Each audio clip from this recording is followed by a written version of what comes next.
as a former 4-H'er when I was younger, it's really nice to finally see the kind of the headquarters up here at Ohio State. So it's nice to see the stuff on the walls and all the 4-H stuff around. So thank you again for having me. So again, as the gentleman mentioned, I work for Washington Electric Cooperative. I'm the IT specialist there. I've been there for the last 2 years. And again, we're in Southeast Ohio, serving Washington County, parts of Athens County, Morgan, Noble, and some up in the Guernsey and Monroe counties. Started operations in 1940, and again, about 10,500 meters throughout our territory. So when I came to Washington Electric, my number one project was to finish our smart meter deployment. Up until that time, we were a self-read utility. Every month when members received their bill, when they sent back their payment, they had to also return back their meter reading. And again, while that was been working great for years, not everybody is so honest. Not all the meters were very, very accurate. It was time to make a change. So at any rate, when I came on board, the meters were installed in the homes. The server was going, and I think we had one last substation to complete, and we got that all set up, and we started using our new system for billing in November of 2015. And since then, things have been great. So depending on what year you received your new meter, depending on where you live now, you may have a new one depending on your utility, but this is a GE I-210 meter. Now, one thing that I've noticed from the other presentations here is that these people can give you some choice, variety of things, buy this for that if it's your kind of house or whatnot. Not a whole lot of choice in purchasing electric meters. You're pretty much at the mercy of your utility. So my goal today is to share with you how we're using smart meters to better engage with our members and, again, facilitate that back and forth medium between utility and consumer to make better energy decisions. One of the first things I noticed when I started getting phone calls, being the new meter person, is, does this system use RF? Am I going to have to, retune my TV, or is it going to mess with things? I've got pacemaker, things of that. Very, very valid concerns. The nice thing about our system is that it's not RF based. If you've ever been to Southeast Ohio, not all of it's nice and flat like here in Columbus. There's a fair amount of hills in the area. So RF wasn't really a practical solution for us. So this is a server, as you can see there in the cabinet at one of our substations. So everything we have communicates via power line carrier.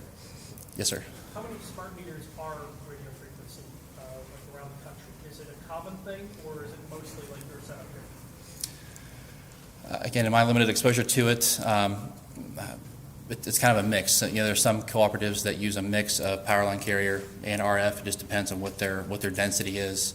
I think when I lived here in Columbus, AEP had it was kind of an RF where you had to drive the truck around. It would pull the meters as you walk up down the street. That's kind of an RF type system.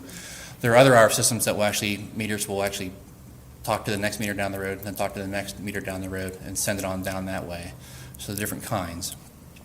But again, ours is power line carrier, so the meter talks and sends its data over the power line itself using the voltages present on the line. And then it all goes to the substation, into this server here, and where it's tied into our private computer network, and that brings it back to the office for billing and collection and other uses. So again, no RF. It's pretty quite reliable.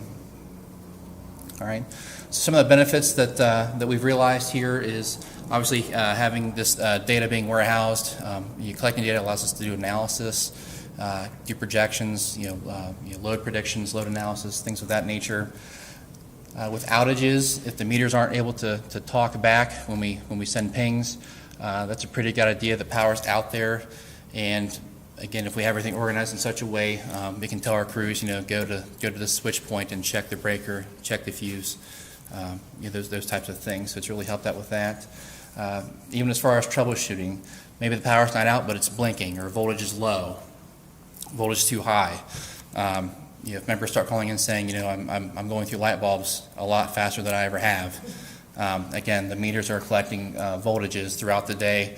I've been recording those on our systems, and I'm able to go back and do analysis for our line crews and dispatch accordingly. What's the frequency of the reading? We can read as often as every 15 minutes if we like to, and same thing with voltages. The issue with this system here is because the meters can only send so much data at a time, we have to kind of space things out. So currently I'm reading voltages 4 times a day, and we do readings once a day. Do you record 15-minute intervals somewhere throughout 24/7? Yes, those are recorded on the server, yes. Okay. All right. Another benefit we found out is accuracy. Again, some of the old mechanical meters that we found were, getting older, didn't always spin accurately. Some slower than others, some faster than others. We've realized a lot more accuracy with metering going to the digital platform. And again, having a daily read, it's able to give us more of a trend. We can show you history, give you some analytics when it comes to analyzing what why your bill is what it is, or if you're trying to figure out if you've saved any money with going to an efficient solution, new windows, solar panels, whatever the case may be. So a lot of these benefits are mutual to both the utility and the member. But the one thing I want to focus on today is giving members access to data that's more than just their billing data. So as it is today with our system, if a member called in and said, my bill is way too high, there's no way it should be this high, this is the report that I would generate from our systems, and what I would do is either email it to the member, have them call me back, and we'll talk through it, or mail it to them, whatever the case may be. But what this shows you here is the hour of the day, 1 through 24, and this is a 30-day period for this customer here. And the numbers you see that are in red represent a 20% or more change in the same time period before or after, or more so than the average. And then, of course, on the right, you have the total kilowatts used for the entire day. So again, you get this report in the mail or email, and you see all this stuff. That's a lot of numbers. Again, once we talk through it, we've been able to help customers really find what it was that was, again, being the power vampire in their home. I've had some members, buy what they thought was going to be an energy efficient solution for heating their home. Again, we start doing some analysis when these things kick on and off, and realize that maybe it wasn't the most efficient move to put these new things in for heating. So again, our goal is to make this easier for the member. Rather than calling me or submitting a form on our website, we're going to be investing in a new system called Smart Hub. We intend to launch this later on this year in September. And what that's going to allow us to do is, instead of giving hourly data, which is the most granular I can get reports out to the members right now, they'll be able to get down to see their 15-minute interval reads if they want to, update their contact information with us, look at their billing data, make payments, and also be able to report outages, trouble, and things of that nature. Yes, sir. Are you planning to connect it to Green Home? I've not heard about that, but I'll learn more about it. All right, cool. All right, so again, we're hoping to get this rolled out in September. All right, so this is what it's going to look like. This is a demo page, and the data you saw before on that big spectrum of numbers. This is the same customer. I've plotted out the details here, so we don't really reveal anybody's fault or identity, I guess you will. But on the main page here, what you can see is we're collecting temperature, and that comes from the National Weather Service. We're housing that in our database, and we're collecting our reads. And again, right now, we can go back as much data as we want to pay for on the server. We can store as much as we want, and this thing will crank through and prepare graphs and show you analysis. Haven't really hit the full mark yet, so I'm going to try to push it as long as I can before we have to start dumping data off the back end. So we really don't know how far back we'll be able to go. We'll see what happens once we start getting it full and getting people signed up. Let's see here. All right, so this here is just a a more detailed version of that same screen. Rather than showing the average temperature, I went ahead and turned on the high and the low temperature. So again, if you're wanting to find out, why is my bill so high in December? Was it extra cold that month, or in the mid of summer, was it extra hot that month, more so than usual? Again, the idea here is to kind of give you a reference of temperature and weather to see if that's what contributed to your high or altered bill.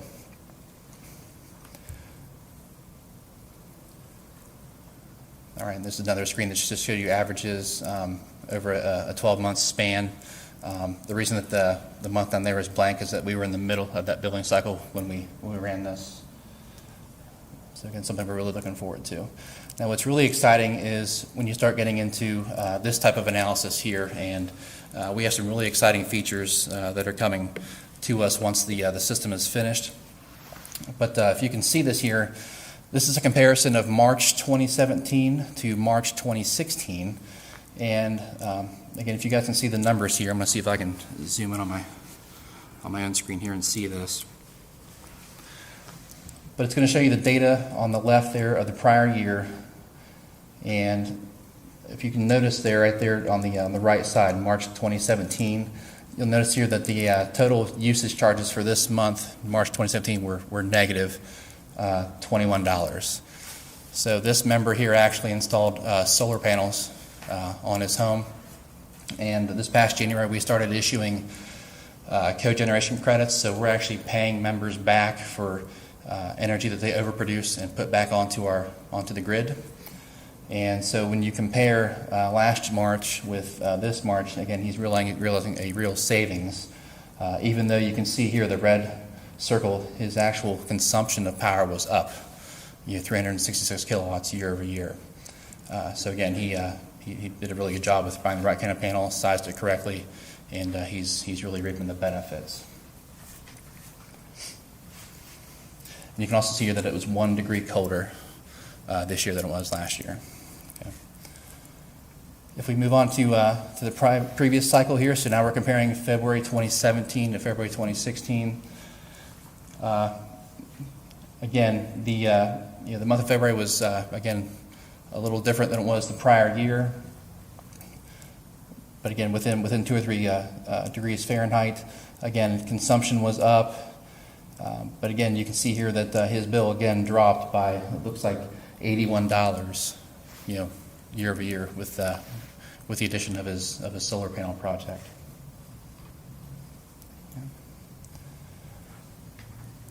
And again, same thing again. Again, he's really seen the benefits of his panels. This is the first month that we had him on the cogeneration program. We started that with January's billing cycle, and again, he saved $13 year over year on his utility bill.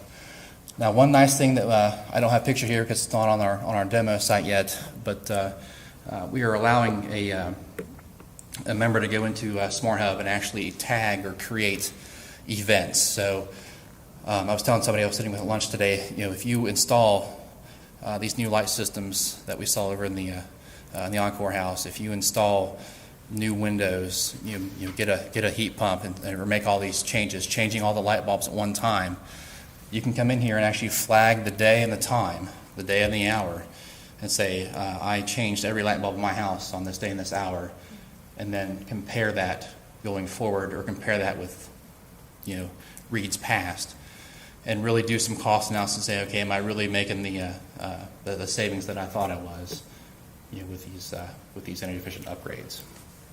So again, this is Smart Hub and rolling out in September of 2017. At the time, again, you mentioned other co-ops that are using RF and this and that.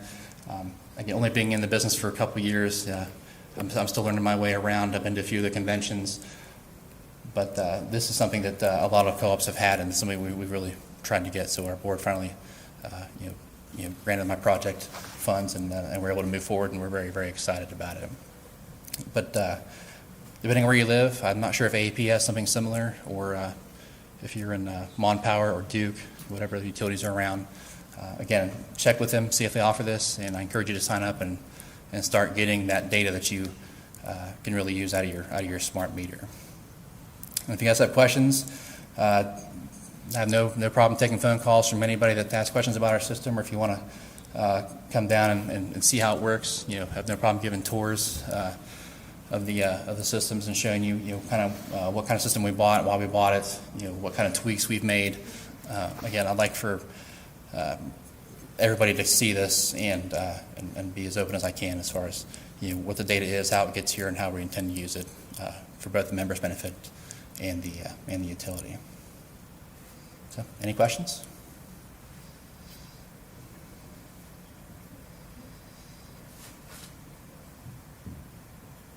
I know I talk fast. It happens when I get excited. Yes. So is there any security concerns about this monitoring? Not that I can see. Again, a few of the concerns that people have expressed to me is, if energy consumption is up when I'm home, that means you know when I'm home. If it's down when I'm not home, you know when I'm not home. Obviously those kind of things. But again, with these light systems, if you're on vacation and you want to make it look like you're home as a deterrent for theft or burglary, you can program those things to power on, I'm sure, and of course your meter would tick up, making it look like I thought you were home at the office. But not that I can. I don't know any security concerns I can see off the face. Other questions that have been posed are, if somebody were to intercept the bits as they're traveling across the line to the server for reading information. Again, it's high voltage, so you can't just plug anything into it to do packet capture like with Wireshark or something on a normal network. But again, it's the system we have is called TWAX. It's made by a company in St. Louis called Aclara. It's proprietary, so you'd have to have their systems, their server, to really interpret the bits to get any kind of a valid read. So at this point, I don't know of any security concerns at this time. Yes, sir. So as a cooperative, do you all do just distribution, or do you as part of the business model transmission and generation as well? Sure. Every state is different. In Ohio, all the cooperatives are primarily distribution. We can do our own transmission when it comes to tying substations together for backfeeding and outage purposes. But as far as transmission, that's all handled by AEP Ohio. And again, we primarily handle from the substation out. Yes, sir. Will AEP install smart meters free of charge in Ohio? What's the deal with the customers? I don't know what AEP's position is on that. I know with us that we wanted to make it our primary billing platform. So based on what I've had to work with, I would encourage any utility that's looking at doing smart meters to make that their billing platform and just make everybody have one. And then if the customer wants the data, they can have it. If not, you can still warehouse it and use that stuff for your own purposes. Yes, ma'am. I'm recalling something. Don't you like the co-op? Did you just put in solar array somewhere? Yes, we're a member of Ohio Electric Cooperatives, which is kind of like a big cooperative that all the little co-ops are a member of, and they also provide our AP brings the power to us, but we buy our power from Buckeye Power and Ohio Electric's cooperative. So it's a program through that. It's part of our generation package. So we have a big array out in front of our building. Yes. Yes. Yeah. So we don't own them. We again buy power from them as if we were buying it from the power plant. It's in the area. Yeah, it's right in front of our building on Highland Ridge. Yes. You can go to our website, weci.org. We've got an Our Solar button right there. You can actually look at the panels production, month to date, since we turned them on to now, so total production. We have all that stuff right there on the website. You can take a look at it. Thank you. Thank you. All right, thank you.